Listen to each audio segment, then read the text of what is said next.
राजस्थान कर्मचारी चयन बोर्ड ने वैकेंसी निकाली है जिन्होंने 10th क्लास पास कर ली है। भर्ती का नाम है कंडक्टर भर्ती। अप्रैल में लास्ट डेट रहने वाली है। पूरी डिटेल में बात करेंगे कि क्या एज लिमिट है, क्या सिलेबस है, कितनी फीस है और भी बहुत सारी डिटेल।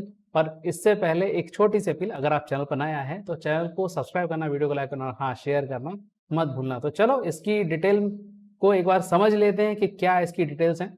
तो ये नोटिफिकेशन जारी किया है राजस्थान कर्मचारी चयन बोर्ड जयपुर ऑफिस ने, जिसमें सीधा सीधा लिखा गया है परिचालक सीधी भर्ती। और इस पीडीएफ को हम इसकी ऑफिशियल वेबसाइट से जाकर के डाउनलोड कर सकते हैं। तो यहाँ सबसे पहले बात करते हैं कि भाई पोस्ट इसमें कितनी है।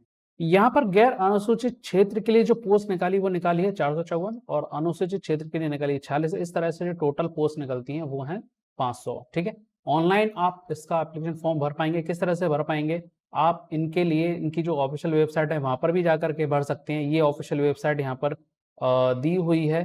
ठीक है, साथ ही साथ जो इनके निर्धारित ई मित्र कियोस्क हैं, जन सुविधा केंद्र, इनके माध्यम से आप इसे भर पाएंगे। ठीक है, यहाँ पर आपको सबसे पहले करना ये होगा कि आपको ओटीआर यानी कि वन टाइम रजिस्ट्रेशन प्रक्रिया को बहुत अच्छे से भरना होगा। मेरे ख्याल से सारी की जो डिटेल्स हैं वो सारी वन टाइम रजिस्ट्रेशन भी आपसे ले ली जाएंगी।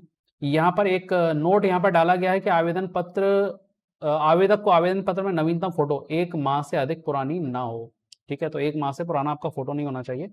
साथ ही यहाँ पर आवेदक को ऑनलाइन आवेदन में दृश्य चिन्ह जो भी विजिबल मार्क है वो इसमें भरना अनिवार्य है। ठीक है, अब इसकी फीस के बारे में बात करते हैं। भाई फीस जो है वो सामान्य वर्ग, क्रीमी लेयर श्रेणी के अन्य पिछड़ा वर्ग, अति पिछड़ा वर्ग के आवेदक जो है उन्हें 600 रुपए फीस भरना है। राजस्थान के नॉन क्रीमी लेयर के अन्य पिछड़ा वर्ग, अति पिछड़ा वर्ग एवं आर्थिक रूप से कमजोर तथा अनुसूचित जाति, अनुसूचित जनजाति के जो भी आवेदक हैं उन्हें रखना है, उन्हें जो फीस पे करनी है वो 400 रुपए करनी है। साथ ही साथ जितने भी समस्त दिव्यांग जन आवेदक हैं उन्हें भी रखना है 400। अब यहाँ पर एक छोटा सा नोट ये है कि राजस्थान राज्य के अलावा ऐसे विद्यार्थी जो अन्य राज्यों, केंद्र शासित प्रदेशों के मूल निवासी हैं तथा अनुसूचित जाति, अनुसूचित जनजाति, अन्य पिछड़ा वर्ग, अति पिछड़ा वर्ग, आर्थिक रूप से कमजोर वर्ग श्रेणी में आते हैं, को इस भर्ती प्रक्रिया के लिए सामान्य वर्ग का अभ्यर्थी माना जाएगा। मतलब भाई इस वैकेंसी को आप राजस्थान के जो अलावा जो अभ्यर्थी हैं जो इसे भरना चाहते हैं वो भी इसे क्या कर सकते हैं, भर सकते हैं, पर उन्हें जनरल कैटेगरी में ही कंसीडर किया जाएगा। इस बात का आपको ध्यान रखना है। ठीक है, जो एक बार आपने पंजीयन शुल्क दे दिया और जो एक बार ही पंजीयन शुल्क आपने जमा कर दिया तो उसे दोबारा आपको जमा नहीं करवाना होगा।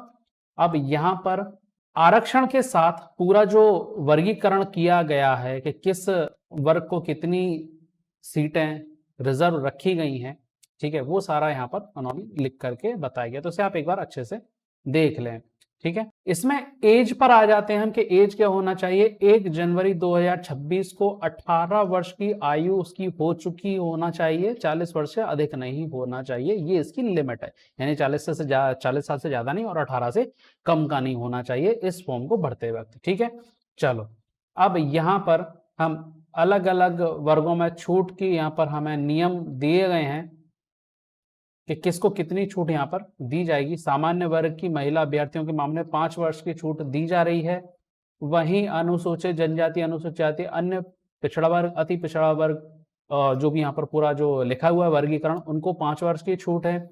अनुसूचित जाति, अनुसूचित जनजाति, अन्य पिछड़ा वर्ग, अति पिछड़ा वर्ग, आर्थिक रूप से कमजोर वर्ग की महिला अभ्यर्थियों को राजस्थान की स्थायी निवासी हैं उन्हें 10 वर्ष की छूट दी जाएगी। तो ये एक बड़ा पार्ट यहाँ पर डिस्क्लोज किया गया है। ये पूरा नियम जो है इसके आयु के छूट के वो आपको पूरे पढ़ने होंगे, इस पीडीएफ में दिया हुआ है। पीडीएफ कहाँ से मिलेगी भाई, इनकी ऑफिशियल वेबसाइट से जाकर के आप इसे डाउनलोड कर सकते हैं, वहां से आपको मिल जाएगी। ठीक है, पंजीयन शुल्क और लास्ट डेट की अगर हम बात करें तो पंजीयन शुल्क क्या है। पंजीयन शुल्क की तो हम ऑलरेडी बात कर चुके हैं। ठीक है, अब इसमें जो लास्ट डेट दी गई है, मतलब आपको अगर ये पंजीयन शुल्क जमा करना है तो क्या कर सकते हैं, निर्धारित ई मित्र कियोस्क, जन सुविधा केंद्र, net banking, ATM, debit card, credit card के माध्यम से आप 27 मार्च से लेकर के 25 अप्रैल 2025 टाइम दे दिया गया है 23:59, क्योंकि जैसे 1 मिनट और ऊपर गया ये 25 की हो जाएगी 26। ठीक है, तो यहां पर ये लास्ट डेट जो है वो है 25 अप्रैल 2025। तो लास्ट टाइम का वेट ना करें, क्योंकि बहुत ज़्यादा भीड़ हो जाती है तो सर्वर पर प्रॉब्लम आना शुरू हो जाती है। तो अभी 27 मार्च से स्टार्ट हो चुके हैं, तो अपने पास टाइम बहुत है, तो आप इसे जाकर के आसानी से भर सकते हैं। ठीक है, अब आ जाते हैं भाई परीक्षा का आयोजन किस तरह से किया जाएगा। तो परीक्षा का जो आयोजन ये करने वाले हैं, एक कंप्यूटर बेस्ड आधारित परीक्षा, टैबलेट आधारित परीक्षा और ऑफलाइन, तीनों में से कुछ भी हो सकता है। पर जनरली जो ज्यादातर देखा गया है, या तो कंप्यूटर आधारित सीबीटी टेस्ट होता है या फिर ऑफलाइन ओएमआर बेस्ड टेस्ट यहाँ पर होता है, ज्यादातर देखा गया है। ठीक है, पर इन्होंने 3 ऑप्शन दिए हैं, तो तीनों में से कुछ भी ये करवा सकते हैं, तो हमें हर टाइप के टेस्ट के लिए तैयार रहना है। ठीक है, चलो अब यहाँ पर आवेदन कैसे करें, इसकी पूरी डिटेल यहाँ पर दी गई है। ठीक है, यानी कि जितने भी नियम कायदे कानून फॉर्म भरते वक्त वो सब दिए गए। ज्यादातर इसमें जो नियम होते हैं वो सर्टिफिकेट, एलिजिबिलिटी, एज, इन सबको लेकर के दिए होते हैं। ठीक है, तो ये सारे डॉक्यूमेंट अपने पास रखना है, कोई डिटेल मिस नहीं कर देना है, क्योंकि ऑनलाइन फॉर्म है, बहुत आराम से बहुत सावधानी से आपको ये फॉर्म भरना है।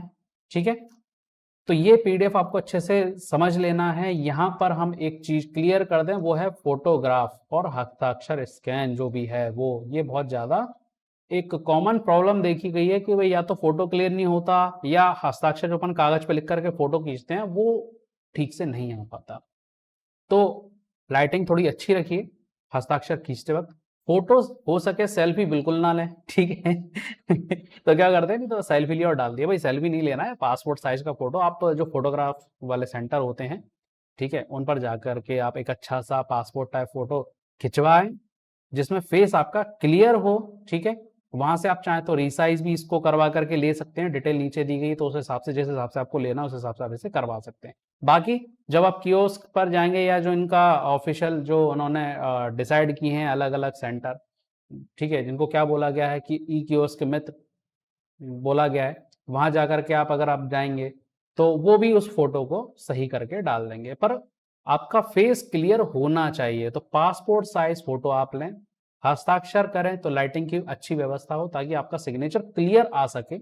ठीक है, तो आप इस पे करें, जिससे बाद में किसी तरह की कोई प्रॉब्लम नहीं इसमें आएगी। ठीक है, यहाँ पर कितना होना चाहिए साइज, कितना जेपीजी होना चाहिए, कितना इसका साइज होना चाहिए। ठीक है, फाइल का आकार 50 केबी से लेके 100 केबी। ठीक है, स्कैन की गई फोटो का आकार 100 केबी से ज्यादा नहीं होना चाहिए, तो ये अपन को थोड़ा सा ध्यान रखना है। ठीक है, साथ ही साथ हस्ताक्षर के लिए दिया गया है कि एक सफेद कागज पर 7 सेंटीमीटर चौड़ाई और 2 सेंटीमीटर ऊंचाई के साथ आयताकार बॉक्स के भीतर काले या गहरे नीले रंग के पेन से हस्ताक्षर करें। तो ये जो दिए जाते हैं हमको इंस्ट्रक्शन, वो हमें बहुत कुछ सोच समझ करके दिए जाते हैं, और इन्हीं का हमें पालन करना है, ताकि फॉर्म भरते वक्त हमें कोई परेशानी ना हो। अब आ जाते हैं भाई लिखित परीक्षा। सबसे बड़ा टंटा तो इसी का है कि भैया परीक्षा में क्या आएगा और किस तरह का पेपर होगा, तैयारी कैसे करें, किस सब्जेक्ट की करें। तो इस पीडीएफ में उन्होंने पूरी चीजें एक साथ दे दी हैं, बस हमें क्या करना है, उसको पढ़ना है। और लिखित परीक्षा को हम यहाँ पे थोड़ा सा डिस्कस कर लेते हैं, ताकि आपकी जो समस्या है थोड़ी सी हल हो जाएगी। आपको सिर्फ इसमें अब आपको ये सब्जेक्ट देख करके बस आपको क्या करना है, इसकी तैयारी करना है। ठीक है, अब क्या है इसके अंदर, थोड़ा सा इसको देख लेते हैं। ठीक है, तो ये जो एग्जाम है वो बहुविकल्पीय जो ऑब्जेक्टिव क्वेश्चंस होते हैं उन पर आधारित होगी। 100 क्वेश्चन, 100 जो प्रश्न है वो पूछे जाएंगे, 100 क्वेश्चन पूछे जाएंगे। ठीक है, और हर एक जो प्रश्न होगा वो 1 अंक का होगा। लिखित परीक्षा कुछ 100 अंकों की होने वाली है।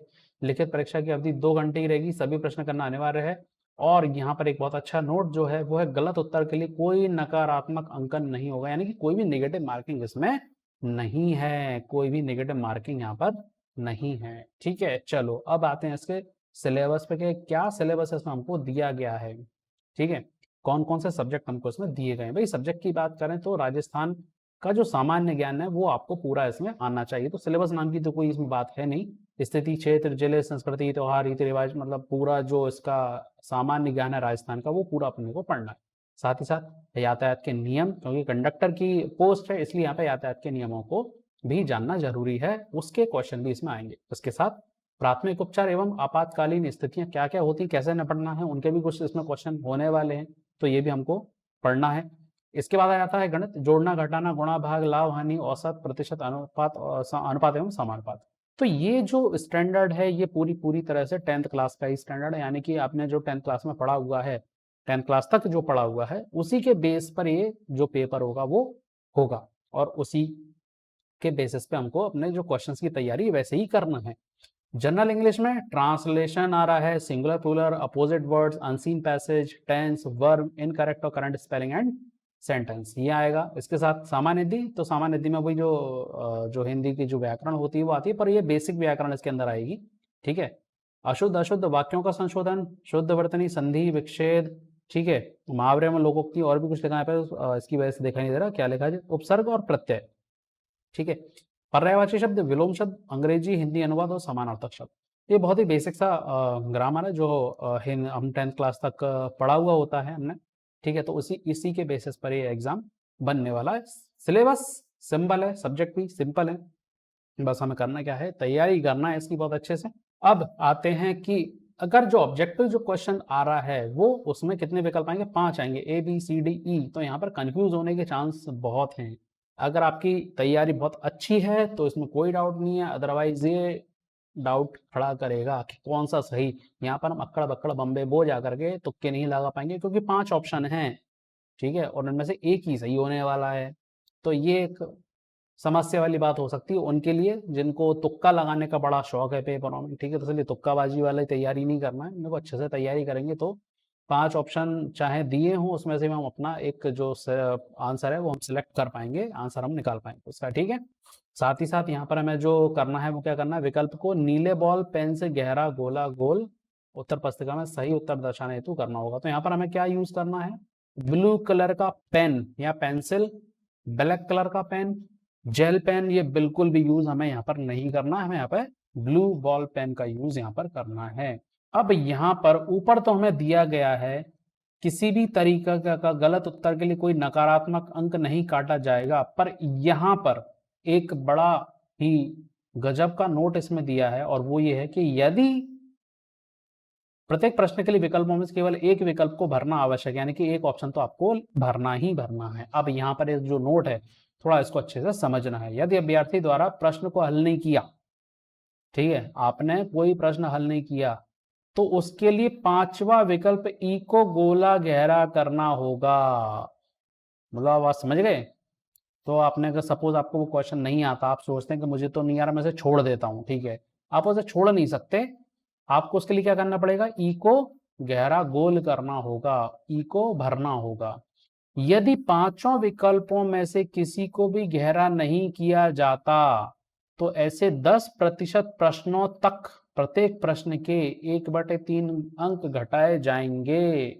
तो यहाँ पर ये गलती अपने को नहीं करना, इस चीज का खास ख्याल रखना। अगर वो क्वेश्चन नहीं आ रहा है तो ई को आप गोल कर दें, अन्यथा आपके मार्क्स काट लिए जाएंगे, ठीक है। चलो अब आगे बात करते हैं।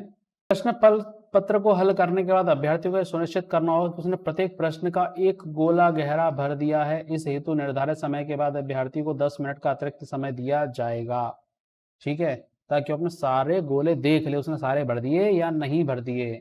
जिस अभ्यर्थी द्वारा 10% से अधिक प्रश्नों को किन्हीं 5 गोलों में से गहरा नहीं भरने पर उसे अयोग्य किया जाएगा, यानी भैया वो डिस्क्वालीफाई हो जाएगा। 10% से ज्यादा अगर प्रश्न में अगर गोले नहीं भरे पाए गए वो सीधा डिस्क्वालीफाई हो जाएगा। तो जहां तक जो मैं गणित लगा पा रहा हूँ बिल्कुल सही गणित मैं लगा पा रहा हूँ, यानी 100 का अगर मैं 10% निकालूं तो कितना मिलेगा मुझे, 10 क्वेश्चन, यानी कि 10 क्वेश्चन ही आप खाली छोड़ सकते हैं। अगर आपने 11 क्वेश्चन खाली छोड़ दिए तो आप डिस्क्वालीफाई हो जाएंगे। ये जो जनरल मैथ है मैं यहाँ पर लगा पा रहा हूँ, ठीक है। तो आपको बिल्कुल बहुत सावधानी से अपनी जब आप आंसर लिखेंगे तो बहुत सावधानी से आपको ये काम करना होगा, ठीक है। तो उम्मीद है ये इन्फॉर्मेशन आपके बहुत काम आने वाली है। वीडियो आपको अच्छा लगा तो लाइक कीजिए, शेयर कीजिए, और हाँ, चैनल को सब्सक्राइब करना मत भूलना।